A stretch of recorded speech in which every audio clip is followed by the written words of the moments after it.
Optik Melawai. Saudara, pemerintah berupaya mengentaskan kemiskinan melalui pemenuhan pendidikan dengan program Sekolah Rakyat di seluruh Indonesia. Lalu, mampukah Sekolah Rakyat memutus rantai kemiskinan atau hanya menjadi program pendidikan baru?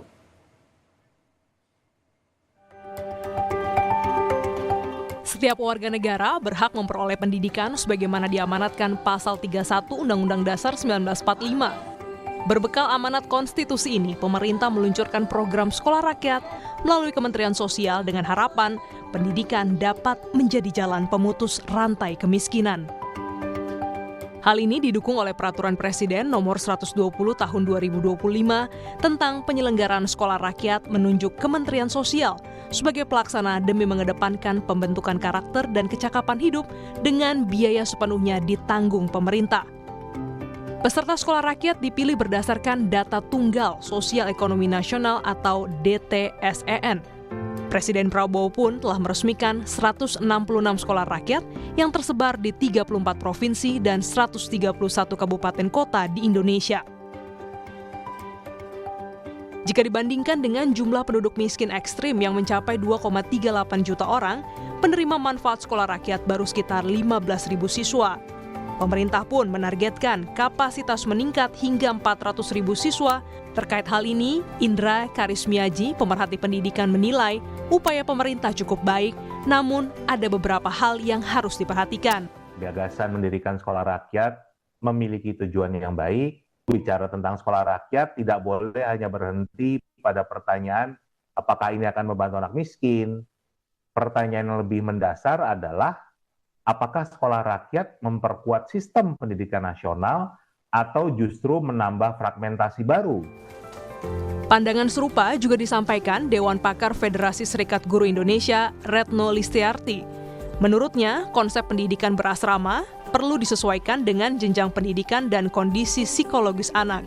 Tapi mereka sekolah juga nggak apa, tapi mereka mau cari uang. Nah ini kan harusnya memang ada bentuk-bentuk ya, kayak misalnya kalau di itu PKBM aja gitu, pendidikan berbasis masyarakat itu gitu ya. Ketua Formatur Sekolah Rakyat Muhammad Nuh menilai konsep sekolah berasrama justru dirancang untuk menciptakan lingkungan belajar yang lebih kondusif sekaligus membangun karakter peserta didik. Berasrama itu salah satu tujuannya adalah mengisolasi dari kegiatan-kegiatan negatif sekaligus juga membentuk karakter baru yang selama ini mereka bisa jadi lingkungannya tidak mendukung untuk itu.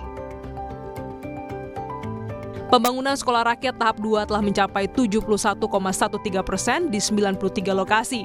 Dan 12 lokasi telah menembus progres di atas 80% dan masuk kategori zona hijau percepatan. Meski pembangunan fisik terus berjalan, masih terdapat sejumlah pertanyaan mengenai kesiapan kurikulum hingga pola pembelajaran. Kementerian Sosial menerangkan bahwa pelibatan berbagai lembaga dalam program sekolah rakyat bertujuan membangun karakter siswa. Nanti setelah ada skema ya antara Mabes TNI dengan Kemensos di bawah Kemenhan, itu nanti rencananya di setiap sekolah rakyat akan ada 5 taruna. 5 taruna yang akan membimbing baik siswa maupun guru-gurunya dalam masalah kerapian. Sementara itu, pengamat sosial Universitas Indonesia, Rizalwan Lubis menilai tantangan sekolah rakyat bukan hanya membangun fasilitas, tapi juga memastikan kurikulum mampu menjawab kebutuhan siswa dari keluarga prasejahtera. Nah, jadi saya kira ini yang harus jadi perhatian ya. Jadi dalam jangka panjang ya pendidikan memang dibutuhkan, tapi jangan sampai kemudian di dalam jangka pendek kebutuhan keluarga, kebutuhan si siswa sendiri untuk melihat realitas sosial itu ditutupin gitu ya. Catatan serupa juga menjadi perhatian DPR. Komisi 8 yang membidangi urusan sosial menilai pemerintah masih memiliki sejumlah pekerjaan rumah sebelum program ini diperluas. Jadi kami dari Komisi 8 pernah mengunjungi sekolah rakyat dari Sabang sampai dengan Merauke yang ternyata treatmentnya berbeda-beda. Yang menurut hemat kami harus ada terapi-terapi perbaikan dari sisi kenyamanan dari setiap suatu sekolah rakyat yang memang diinginkan. Siapa yang tak ingin bersekolah, menggapai mimpi dengan penuh harapan, bila pendidikan jadi penentu arah, semoga kemiskinan tak lagi diwariskan.